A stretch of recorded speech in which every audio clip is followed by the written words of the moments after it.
You look a little wet there, Bronson. You look dry. You must sleep inside the chicken coop at night. Ooh, we had some bad storms last night.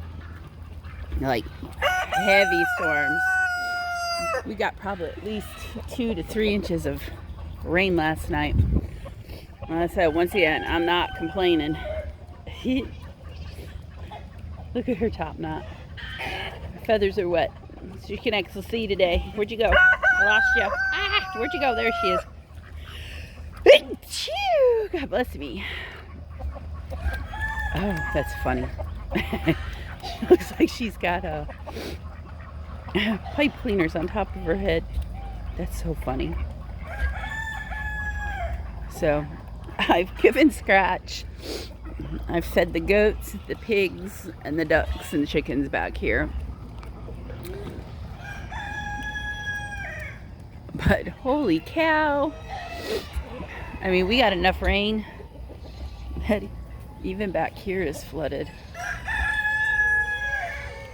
My flower garden, my poor callies, my poor calla lilies.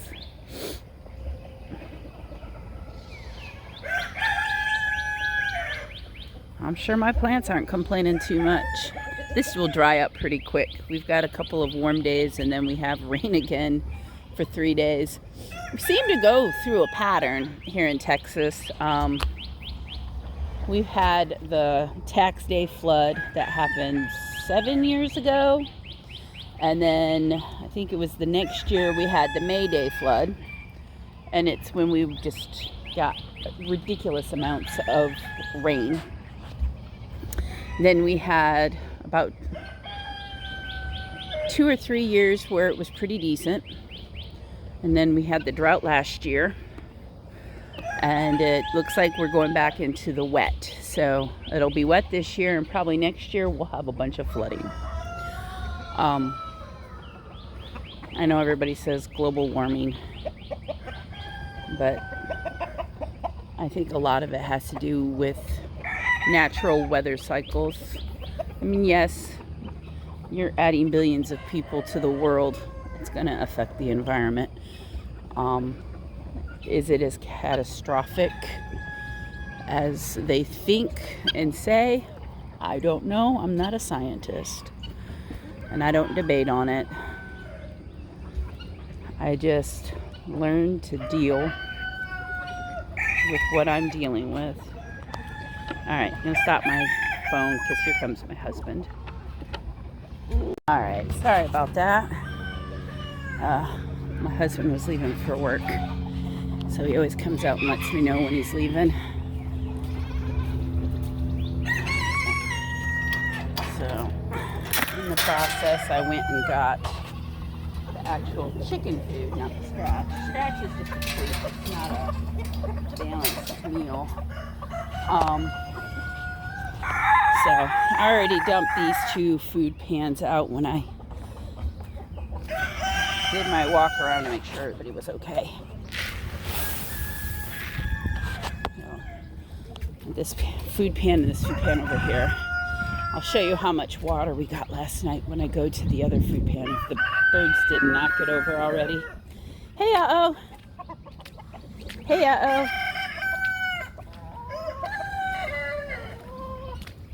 Hey, girls. And gentlemen.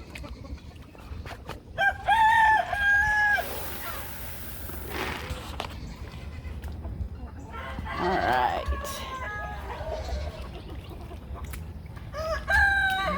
Hi, handsome. Somebody laid an egg. I'll have to come back and get that.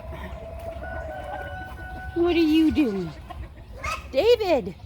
David! David! He's so cute. Oh, Roo. Roo, Roo, Roo.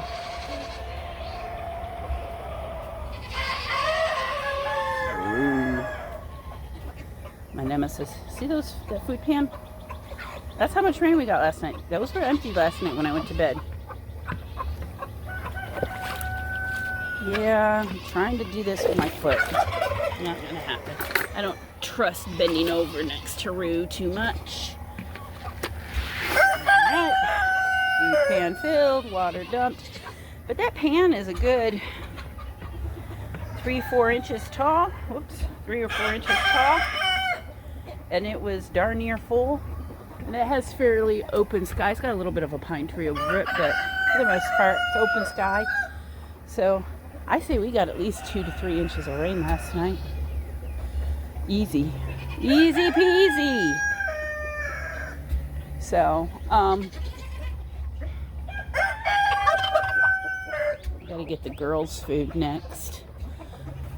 They're all hiding in the shed because it's wet. They're like, oh, it's wet out here. They're so funny. They're like cats when it comes to rain. They hate it. Huh, George? George? Right? Yeah, that's what I thought. I love George. I love George. So exciting new things going on here on the farm. In the incubator, 2 of my turkeys hatched. I'll insert a video here. Little ends. The cutest baby turkeys ever. The cutest baby turkeys ever. What do you think? Come here. Over here. There. Aren't you the cutest? The first baby turkeys born at Sunny Star Farm. And right now I have 1 goose egg that's about to hatch.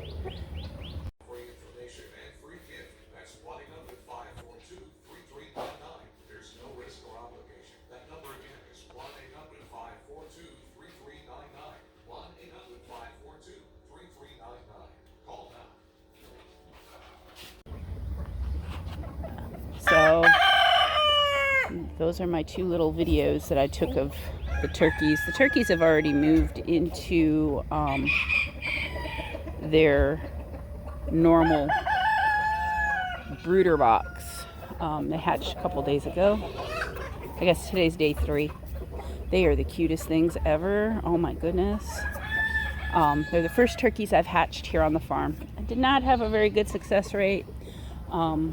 Some of the eggs weren't fertile. Some of the eggs started to develop but stopped. I need to get a thermometer for the inside of my incubator. I'm wondering if there's an issue with it, or if, because this is the first year my turkeys are laying, if their immaturity or whatnot just wasn't enough for them to develop fully. I know that I've heard that the first year of them laying,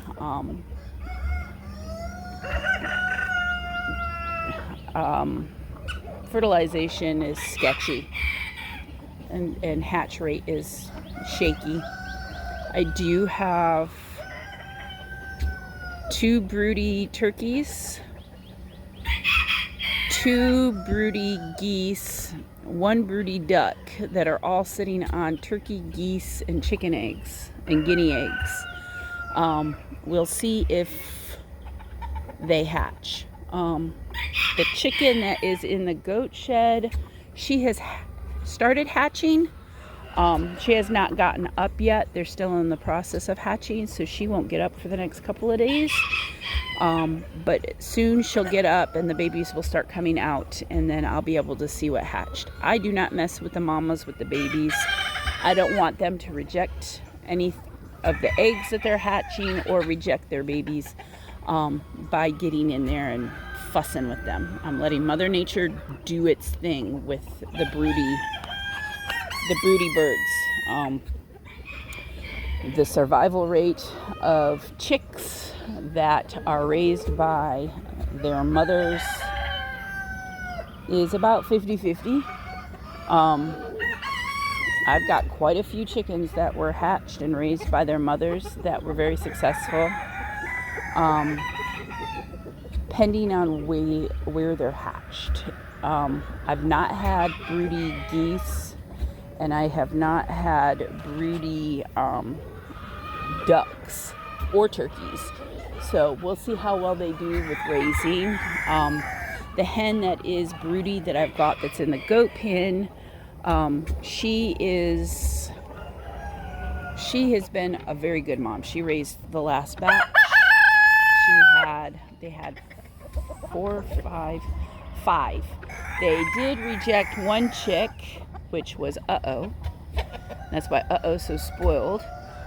Because I raised him in the house by himself with Karen. Karen's my handicapped chicken, my handicapped house chicken.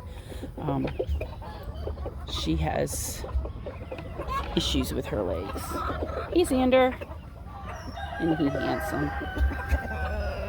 George is always handsome. He's always got his girls with him. He protects them girls. So I'm in the process of reducing my rooster load.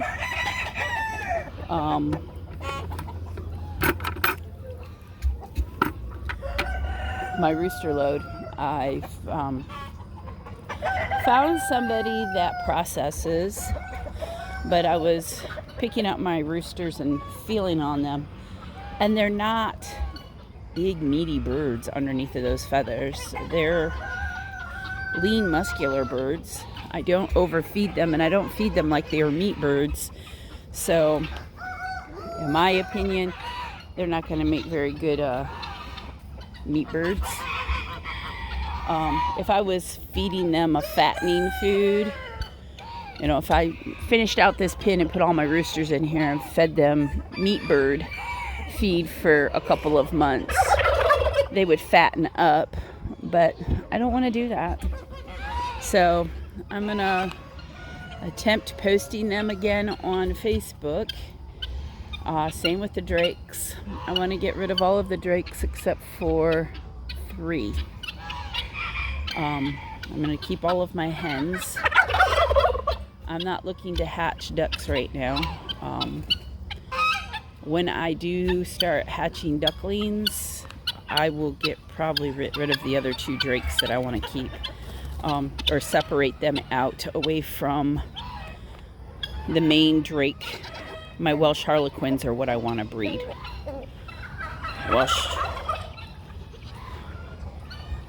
You've had your breakfast, don't you even lie.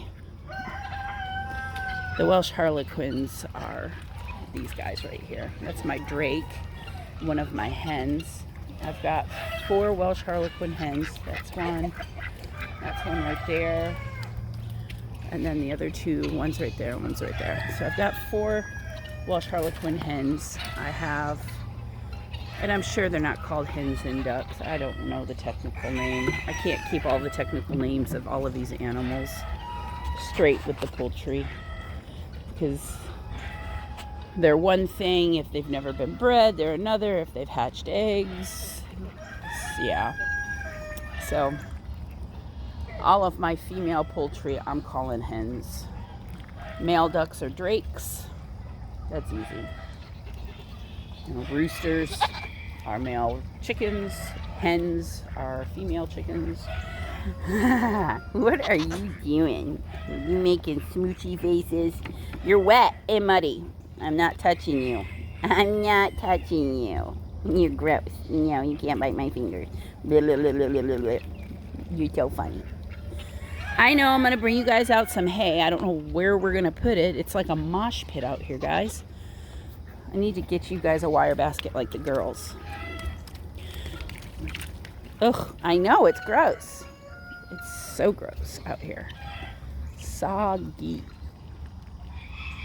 But I have a Cayuga drake and a Cayuga hen. And I'm thinking about keeping them together.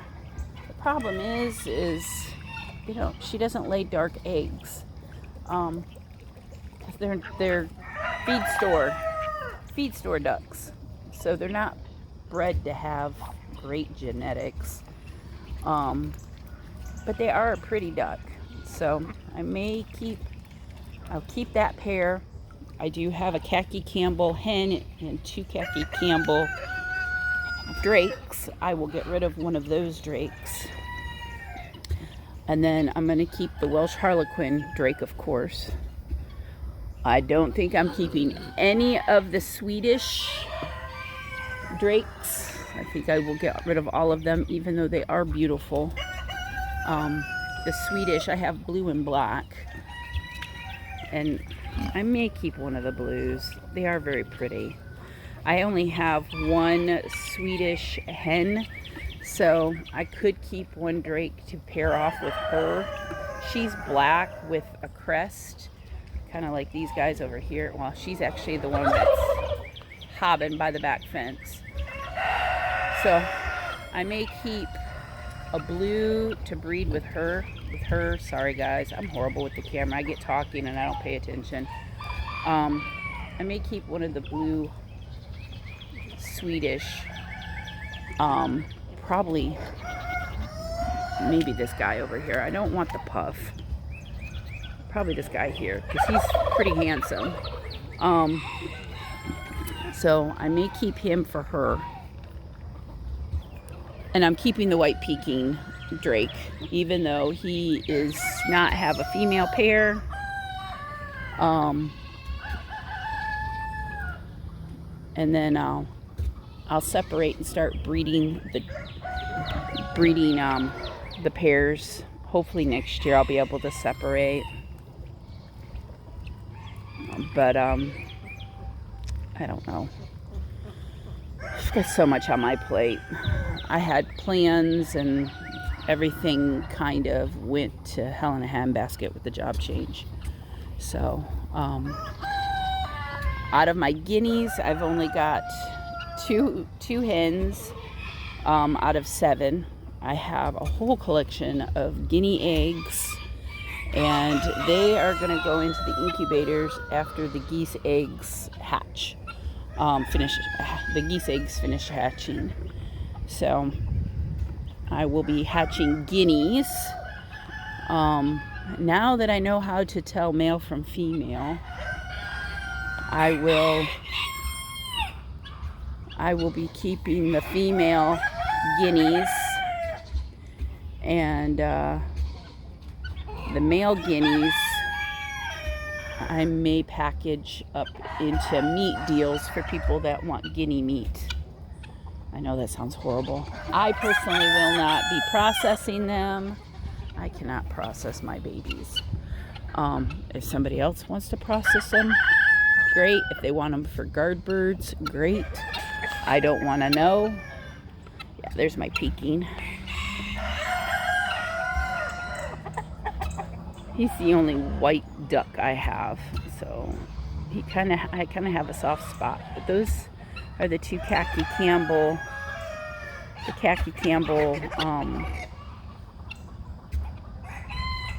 drakes that I have are right there. And then I have a rowan hen. A rowan is kind of like a mallard in color. So I do have a rowan hen, which I do not have a mate for her, but I think her and my Welsh Harlequin would have really pretty ducklings. So I will be pairing her with the Welsh Harlequin. I'll be pairing him with all of my hens. I'm gonna use this big pin here once. I got to get it finished before it starts getting hot, but I'm going to use this as a breeding pin, and I'm going to get that finished, and I will take all of my ducks, all of my hens, and one drake. Hi, Xander. What you see? That's a crow. That's Elvis. Yes. I see the crows flying. They're alerting over the crows, but the crows are good because they keep the hawks away. So But yeah, I'm going to be getting rid of, well, I'm not going to get rid of my little bantam roosters because I just adore them. And I don't have very many. And I'll definitely keep you. You're so cute. Hi. Hi. Hi, David. I want to separate David and my 2 Polish. I didn't shut your guys' window. I bet it's wet, wet, wet in there. I'm going to have to go get shavings and clean out your pen, huh? I want to pair him off with his 2 girls and thinking with my silky girls. I have a ton of silky roosters too, but like, this blue guy's a rooster. I had a blue hen. The hawks got her. My partridge is my favorite out of my silky roosters. Him, and I have a black one named Worf, who's a really handsome silky. Once again, these are feed store silkies. They're not the big fancy show silkies. I won't have the fancy silkies on my farm because I let my guys free range, and if they had those ridiculous huge puffs on their heads, they would be predator food. Xander's messing with Fred over there. That's funny. Fred's like, whatever, dude. Fred's one of my bantams. He's a red pile bantam rooster. He's so funny. He's one of my originals. Pumpkin's one of my originals. Bossy Hen's one of my originals. So I have a soft spot for my little originals. So well, that's an interesting combination. My Sarama and my Seabright. So anyway, that is what's going on here. I now need to go and get food. So I will talk to you later.